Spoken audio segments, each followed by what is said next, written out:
এইচএসসির অন্যতম একটা challenging topic completing স্টোরির একদম ফাইনাল সাজেশন এবং সেটার উত্তর শেয়ার করব আজকের এই ভিডিওতে।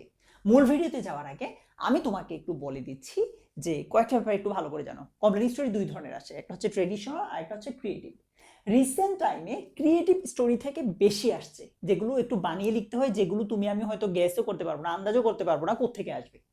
তো পরীক্ষার হলে একটু এই মেন্টালিটি নিয়ে যাও যে তুমি যে কন্টেন্ট স্টোরিগুলো পড়ে যাচ্ছ ওইগুলো থেকে কমন নাও আসতে পারে, কারণ বিগত বছরে এমন অনেক হয়েছে যে ক্রিয়েটিভ আসা মানেই হচ্ছে কমন আসার চান্স কম। সো তুমি প্লিজ এটা মাথায় নিয়ে যাও, তাহলে পরীক্ষায় ধাক্কাটা খাবা না, কেমন? তার মধ্য থেকেও বিগত বছরের প্রশ্ন অ্যানালাইসিস করে আমি তোমাকে ক্রিয়েটিভ এবং ট্রেডিশনাল দুইটা মিলিয়েই সাজেশনটা প্রথমে দিব।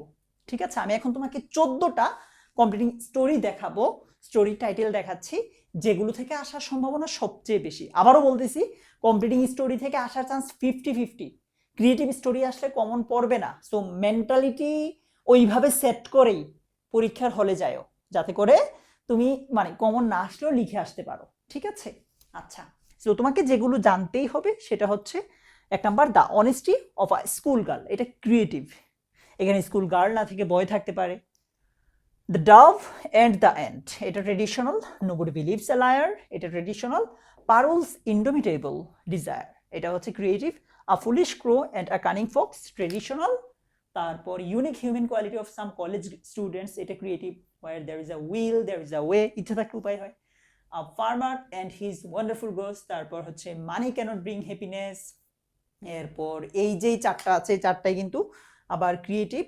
তারপর সর্বশেষ যেটা আছে, the scholar and the boatman, এটা আবার ট্রেডিশনাল।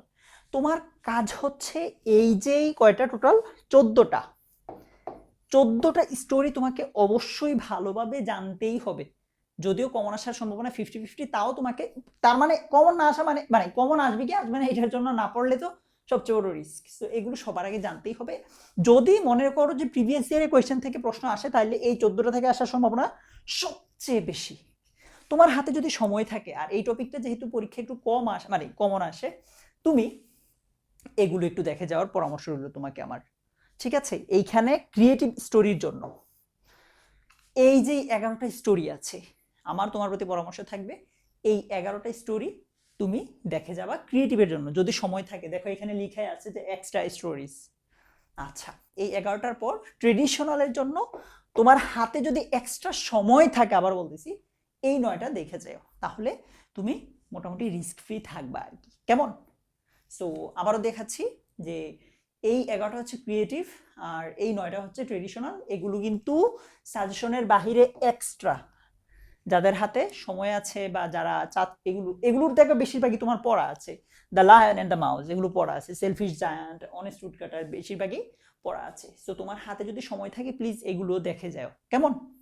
আচ্ছা, সো আমি তোমাদের জন্য এই যে মাস্ট নো স্টোরিজ, যেগুলো যে 14টা তোমাকে জানতেই হবে, এই 14টার পিডিএফ রেডি করে রেখেছি। তোমার কাজ হচ্ছে এই যে সাজেশন ভিডিওটা আছে, এটা তোমার টাইমলাইনে শেয়ার করবা।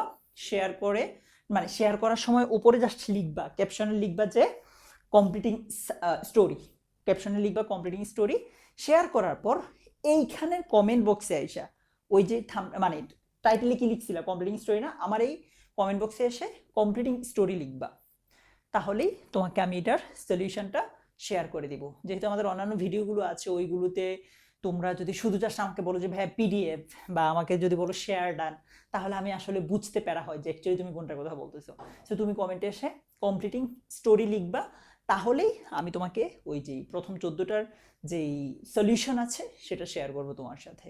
ঠিক আছে, সো এই তো, তোমার সাথে দেখা হবে তোমার ইনবক্সে। ভালো থেকো, টাটা।